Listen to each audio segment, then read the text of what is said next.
अंजनगाव सुर्जी शहरात नकली फोन पे ऍपद्वारे सराफा व्यापाऱ्याची फसवणूक करणाऱ्या 2 सराईत आरोपींना अमरावती ग्रामीण पोलिसांच्या स्थानिक गुन्हे शाखेने अटक केली आहे।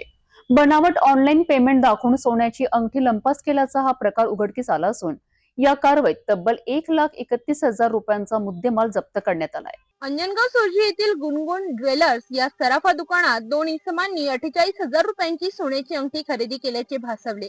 आरोपींनी मोबाईलवर नकली फोन पे ऍपद्वारे ऑनलाईन पेमेंट झाल्याचे बनावट स्क्रीन दाखवून दुकानदारांची फसवणूक केली आणि सोन्याची अंगठी घेऊन पसार झाले। या प्रकरणी सराफा व्यापारी राजेश बैतुले यांनी अंजनगाव सुर्जी पोलीस ठाण्यात तक्रार दाखल केली। तक्रार प्राप्त होताच पोलीस अधीक्षक विशाल आनंद यांच्या मार्गदर्शनाखाली अमरावती ग्रामीण स्थानिक गुन्हे शाखेच्या पथकाने तांत्रिक तपास सुरू केला।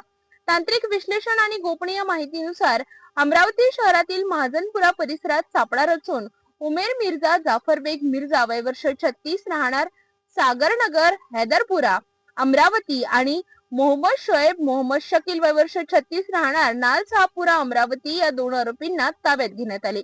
आरोपींकडून एकूण 1,31,000 रुपयांचा मुद्देमाल जप्त करण्यात आला। चौकशीत आरोपींनी नागपूर आणि वाशिम जिल्ह्यातही अशाच प्रकारचे फोन पे स्कॅम केल्याची कबुली दिली आहे।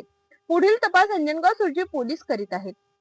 नकली ऑनलाईन पेमेंटच्या माध्यमातून फसवणूक करणाऱ्या आरोपींवर अमरावती ग्रामीण पोलिसांनी मोठी कारवाई करत फोन पे स्कॅमचा पर्दाफाश केला आहे। व्यापाऱ्यांनी ऑनलाईन व्यवहार करताना अधिक सतर्क राहण्याचे आवाहन पोलिसांकडून करण्यात आले आहे।